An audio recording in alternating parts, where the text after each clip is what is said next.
Hello दोस्तों, welcome to my YouTube family. दोस्तों, आज हम बायोलॉजी के विषय के सेल बायोलॉजी के बारे में डिस्कस करेंगे, जो कि आपके एग्जाम पॉइंट ऑफ व्यू से काफ़ी इंपॉर्टेंट होने वाला है, जो कि हर साल आपके एग्जाम में सेल से रिलेटेड क्वेश्चन पूछे जाते हैं। सो दोस्तों, चलिए हम बात करते हैं कि सेल बायोलॉजी होता क्या है।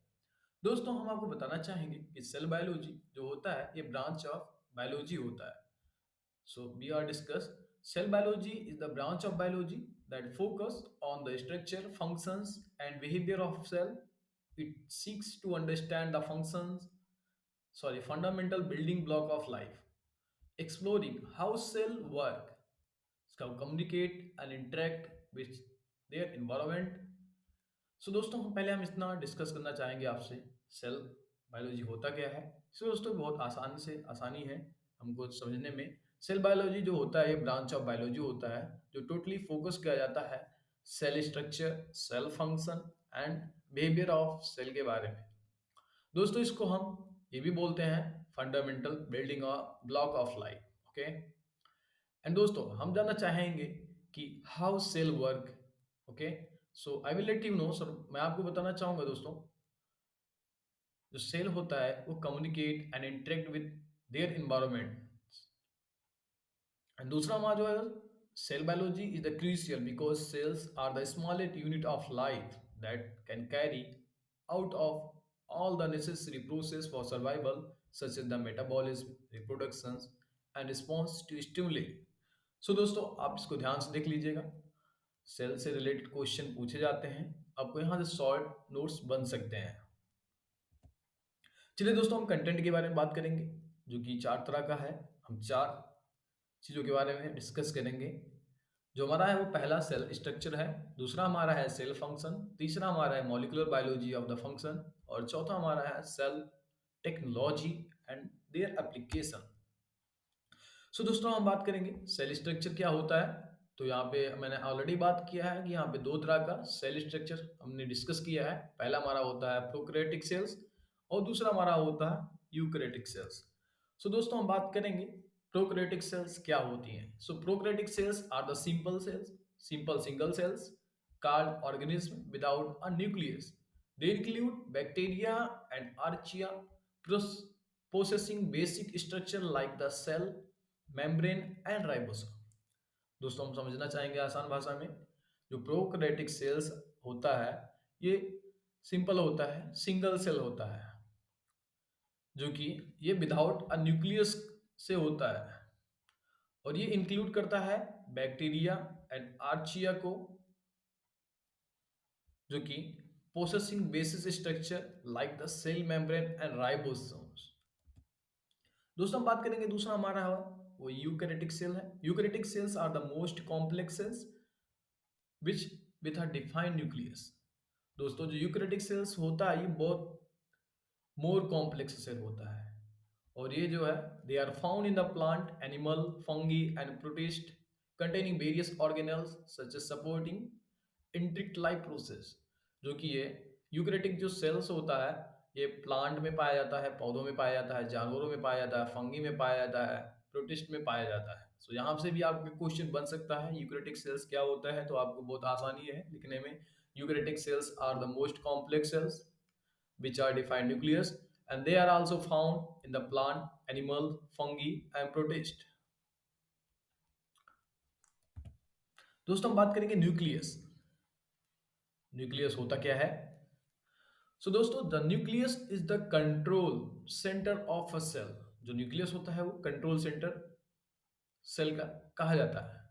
Like the brain is for the body, जैसे हम मानते हैं हमारा शरीर में जो ब्रेन है वही मेन है। इसी के हिसाब से जो सेल में होता है वो nucleus is the control centre कहा जाता है। इसको न्यूक्लियस को कंट्रोल सेंटर कहते हैं। It is a small round और oval structure found in the most cell. ये स्मॉल छोटा होता है और राउंड होता है और ओवल स्ट्रक्चर अंडे के आकार की तरह होता है, जो कि सेल में पाया जाता है। It contain DNA which is the genetic material that carry instructions for the cell activity and how the organism grow। का सीधा सीधा इसका कहना है कि जो इसमें डीएनए पाया जाता है, जो कि जेनेटिक मटेरियल को कैरी करता है एंड इंस्ट्रक्शन को फॉरवर्ड करता है सेल एक्टिविटी के लिए कि हाउ द ऑर्गेनिज्म ग्रो। दोस्तों हम इसको शॉर्ट में समझना चाहेंगे। The nucleus is like the command centre making sure everything in the cell functions properly according to their instruction of the DNA. So cells nucleus को हम कमांड सेंटर भी कह सकते हैं, जो कि डीएनए को इंस्ट्रक्शन देता है कि सेल में जो भी फंक्शन हो रहे हैं वो प्रॉपरली हो रहे हैं कि नहीं हो रहे हैं। दोस्तों हम बात करेंगे mitochondria. Mitochondria are also called as the power house of the cell. Mitochondria को हम power house of the cell भी कहते हैं, बिकॉज इसलिए कहते हैं they generate the energy required for the cell function, क्योंकि ये सेल्स फंक्शन को एनर्जी जनरेट करता है। सेल्स फंक्शन को काम करने के लिए ये ऊर्जा पैदा करता है, इसलिए हम इसको power house of the cell कहते हैं। सो आप आसान भाषा में इसको समझेंगे, माइक्रोकॉन्ड्रिया को हम power house of the cell कहते हैं, बिकॉज इसलिए कहते हैं क्योंकि ये सेल्स फंक्शन को काम करने के लिए जो ये ऊर्जा पैदा करता है, उसीलिए हम इसको power house of the cell कहते हैं। दोस्तों they are the vital organelles found in the most eukaryotic cells and play a central role in the cellular metabolism. Ribosome क्या होता है दोस्तों? Ribosome are the essential cellular structure responsible for the synthesizing proteins which are crucial for many cellular functions. They read messenger RNA, mRNA sequence and translate them into the chain of amino acid and creating a protein through a process called translation.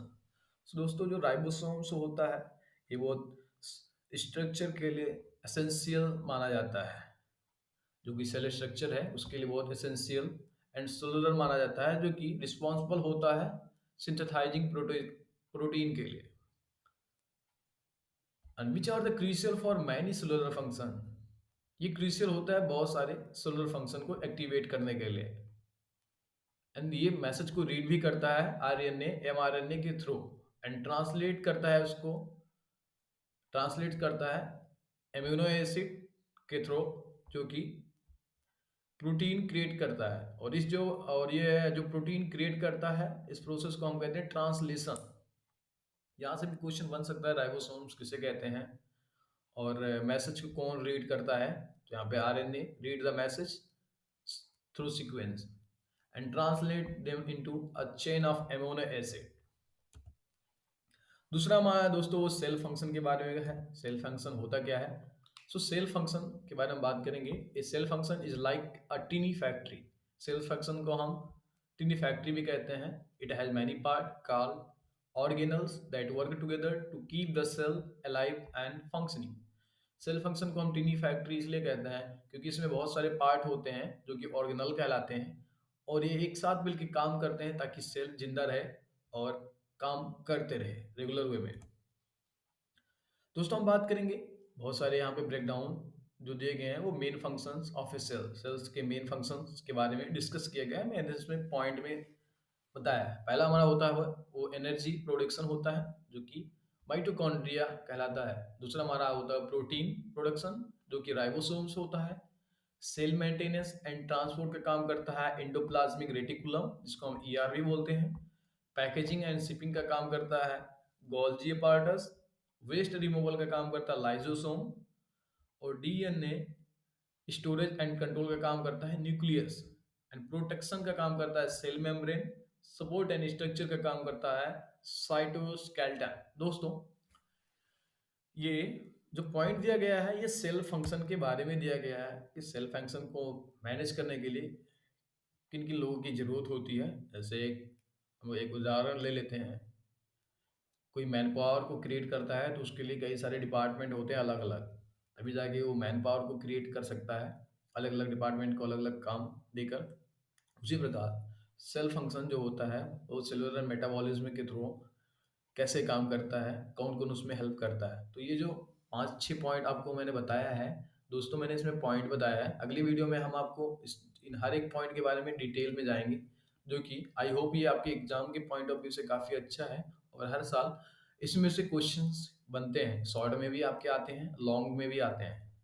सो हम अगले video में हम discuss करेंगे energy productions के बारे में, protein production के बारे में, सेल मेंटेनेंस एंड ट्रांसपोर्टेशन के बारे में, पैकेजिंग एंड शिपिंग के बारे में, वेस्ट रिमूवल के बारे में, डीएनए स्टोरेज एंड कंट्रोल के बारे में, प्रोटेक्शंस के बारे में, सपोर्ट एंड स्ट्रक्चर के बारे में। ये जो भी पॉइंट दिया गया है दोस्तों, हम इसका अगली वीडियो में डिस्कस करेंगे, जो कि आपके एग्जाम के पॉइंट ऑफ व्यू से काफ़ी हेल्पफुल आएगा। दोस्तों हम बात करेंगे इधर सेल साइकिल एंड डिवीजन के बारे में, जिसमें मिटोसिस हो गया, मियोसिस हो गया and regular of the cell cycle. So mitosis में is the process of the cell division resulting into two genetically identical daughter cells crucial for growth and tissue repair. Mitosis जो होता है ये काम करता है, प्रोसेस करता है सेल डिवीजन को रिजल्टिंग करने के लिए। यहाँ पे दो graphically two genetically identical daughter cell हैं, जो कि पहला है crucial for growth and tissue repair. यहाँ पे जो दो सेल की बात की गई है जो कि प्रोसेस करती हैं इनको साथ रखने के लिए, वो पहला है क्रूशियल फॉर ग्रोथ एंड दूसरा है वो टिश्यू रिपेयर के काम करता है। मियोसिस में होता है ये स्पेशलाइज होता है cell division producing 4 genetically diverse gamete. First one is vital for sexual reproduction and genetic variability. Regular of the cell cycle में क्या दोस्तों है? Regular of the cell cycle ensures cell divide accurately at the right time, preventing uncontrolled cell proliferations and maintaining tissue integrity. दोस्तों हम बात करते हैं next हमारा जो है molecular biology of the cell. Molecular biology of the cell समझना चाहेंगे दोस्तों क्या होता है। जो molecular biology of the cell होता है वो focus on how cell function at the molecular level. Molecular biology क्या कहलाता है ऑफ द सेल्स, कहता है ये बताता है कि जो फंक्शन होता है सेल का फंक्शन वो मॉलिक्यूलर लेवल में कैसे काम करता है। How cell function at the molecular level, specially looking at the interaction between the different molecule like DNA, RNA, protein and lipids। ये चेक करता है कि जो हमारा इंटरेक्शन है डीएनए आरएनए के बीच में, प्रोटीन एंड लिपिड के बीच में कैसा है। डिफरेंट डिफरेंट मॉलिक्यूल्स के थ्रू ये चेक करता है कि हमारा डीएनए आरएनए के बीच में कैसा इंटरेक्शन है। These molecules work together to carry out the process necessary for life। दोस्तों इस molecular biology of life cell से आपके यहाँ से क्वेश्चन बन सकते हैं कि वो किन किन चीज़ों पे इंटरेक्ट करता है। तो यहाँ पे दो है, आरएनए डीएनए के बीच में करता है ताकि प्रोटीन एंड लिपिड की सप्लाई बराबर होती रहे। हम बात करेंगे here are the break down of the key concept में दिया गया है, जो कि हमारा है मॉलिक्यूलर बायोलॉजी ऑफ सेल के की कॉन्सेप्ट में दिया गया है। 6-7 पॉइंट दिए गए हैं दोस्तों। ये काफ़ी ब्रीफ में था, मैंने खाली पॉइंट इसमें लिख दिया है। नेक्स्ट वीडियो में हम आपको इसके बारे में डिटेल जानकारी आपको प्रोवाइड करेंगे। डीएनए होता है जो डीऑक्सी बायोन्यूक्लिक एसिड, ये the blueprint of the life कहलाता है। दूसरा हमारा है आरएनए है जो राइबोन्यूक्लिक एसिड है, ये मैसेंजर का काम करता है। तीसरा हमारा है प्रोटीन है जो work horses of the cell कहलाता है। हमारा चौथा है वो लिपिड है जो बिल्डिंग ब्लॉक ऑफ मेम्ब्रेन्स कहलाता है। सेल सिंगलिंग होता है, ये communication between the cell cycle and division में रिप्रोडक्शन ऑफ द सेल है। और regulations and control keeping all the cell in the balance के बारे में बात किया है। दूसरी जितनी भी पॉइंट दी गई है आपके एग्जाम और पॉइंट ऑफ व्यू से काफ़ी अच्छा है, आप इन सब पॉइंट को याद कर लीजिएगा। अगर आपको इनके बारे में कुछ डिटेल नहीं आता है तो एग्जाम में आप इन्हीं पॉइंट को अगर आप लिख देंगे तो आई होप नंबर अच्छा मिल जाएगा। चलिए दोस्तों हम बात करते हैं सेल टेक्नोलॉजी एंड एप्लीकेशन के बारे में। तो दोस्तों हम बात करेंगे सेल टेक्नोलॉजी होता क्या है और उसके application. So cell technology refer to use of the cell and their component in the various biotechnical, material and industrial application. It involves to understanding how cell work at molecular level and applying that knowledge to real world solution। दोस्तों हम बात करेंगे जो cell technology होता है उस cell के component के बारे में बात करता है ताकि biotechnological and medical industrial application में कैसे काम करता है। आपको दोस्तों हम बात करेंगे it involves understanding how cell work at the molecular level and applying to knowledge in the real world solution. दोस्तों यहाँ पे इसके बारे में कई सारे पॉइंट हैं, काफ़ी पॉइंट दिए गए हैं जो कि हम डिस्कस करेंगे नेक्स्ट वीडियो में।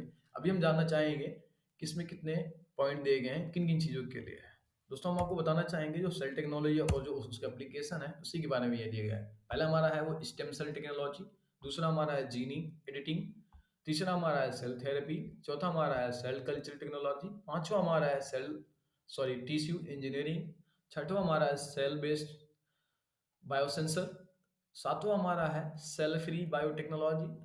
आठवां हमारा है फार्मेटिकल्स डेवलपमेंट। नौ हमारा है organ on a chip technology. दोस्तों हम आपको बताना चाहेंगे ये सेल टेक्नोलॉजी और उसके एप्लीकेशन के बारे में बताया गया है। अगर आई होप अगर आप ये पॉइंट मेंशन कर लेते हैं, आपके एग्जाम में ऐसा कोई क्वेश्चन आता है कि आप इनके एप्लीकेशंस के बारे में बताइए, तो आप इन सातों आठों एप्लीकेशन में से किसी दो चार या पांच एप्लीकेशन अगर आप लिख देते हैं तो काफ़ी अच्छा नंबर आपको गेन हो सकता है। दोस्तों आप इन सब पॉइंट को याद कर लीजिएगा। नेक्स्ट वीडियो में हम आपको इन्हीं सब पॉइंट के बारे में काफ़ी ब्रीफ में जाके बताएंगे और भी बताएंगे कि कैसे क्वेश्चंस यहाँ से बनते हैं। दोस्तों हम बात करेंगे सेल कल्चर एंड मेथड के बारे में, जो कि हमारा होता है primary cell, immortalise cell line और 3D सेल कल्चरल होता है। सो प्राइमरी सेल में हम बात करेंगे, primary cell are directly isolated from the tissue and provide a more accurate model to studying normal cell biology in vitro. Immortalized cell line क्या होता है? Immortalized cell line are generally modified to proliferate, identify serving as a consistent and sorry consistent and reproducible resource to research. 3D cell structure क्या होता है? 3D cell structure better mimic to viable environmental enhancing to study of cell behavior, drug response and tissue engineering. तो हम बात करते हैं clinical application. यहाँ पे 3 पॉइंट बताया गया है, stem cell therapy, cancer treatment, gene therapy. So पहले हम बात करते हैं स्टेम सेल थेरेपी क्या होता है। Stem cell therapy involve using stem cell to generate और repair damage tissue and treat various diseases including degenerative condition. Cell therapy में होता क्या दोस्तों, ये स्टेम सेल को रीजनरेट करता है, यानी रिपेयर कर देता है। जो भी हमारा डैमेज टिश्यू रहता है उसको रिपेयर कर देता है। कैंसर ट्रीटमेंट में क्या होता है? Cancer treatment with the cell technology include using modify immune cells like CAR T cells and target to kill cancer cells more efficiency. Cancer treatment के बारे में बात किया गया कि कोई टिश्यू को अगर कैंसर हो जाता है तो उसको मॉडिफाई करता है इम्यून सेल के थ्रू और वो कैंसर को किल करता है ताकि मोर इफिशिएंसी से वो काम कर सके। जीनेटिक थेरेपी क्या होता है? Gene therapy aim to correct और replace defective gene. Gene therapy का काम रहता है कि वो रिप्लेस कर दे, कोई डिफेक्टिव जीन है तो उसको रिप्लेस कर देता है विद इन पेशेंट सेल के थ्रू। पेशेंट सेल के थ्रू ये डिफेक्टिव जीन को रिप्लेस कर देता है, सही कर देता है। Offering potential cure to genetic disorder and chronic disease. दोस्तों आज की वीडियो में इतना ही, मिलते हैं हम आपको दूसरी वीडियो में, जो कि काफ़ी आई होप ये वीडियो आपके लिए काफ़ी हेल्पफुल रहा होगा, जो कि एग्जाम के पॉइंट ऑफ व्यू से। और कोशिश कर रहा हूँ मैं आपको इसकी पीपीटी भी प्रोवाइड करने की कोशिश करूँगा आप लोगों को हर एक चीज़ के बारे में। नेक्स्ट वीडियो में हम जो भी हमने पॉइंट बताया है आपको सेलुलर मेटाबॉलिज्म के, जो 6-7 पॉइंट हैं, और जो भी मैंने बात किया है इस सेल टेक्नोलॉजी एंड एप्लीकेशन के, मैं इन सभी पॉइंट के बारे में काफ़ी ब्रीफ में डिस्कस करूंगा, जो कि आपके एग्जाम के पॉइंट ऑफ व्यू से काफ़ी अच्छा रहेगा। आई होप ये वीडियो आपको पसंद आया होगा। तो अपने दोस्तों को शेयर कर सकते हैं, दोस्त लाइक कमेंट एंड शेयर भी कर सकते हैं। मिलते हैं दोस्तों वीडियो में, दोस्तों धन्यवाद।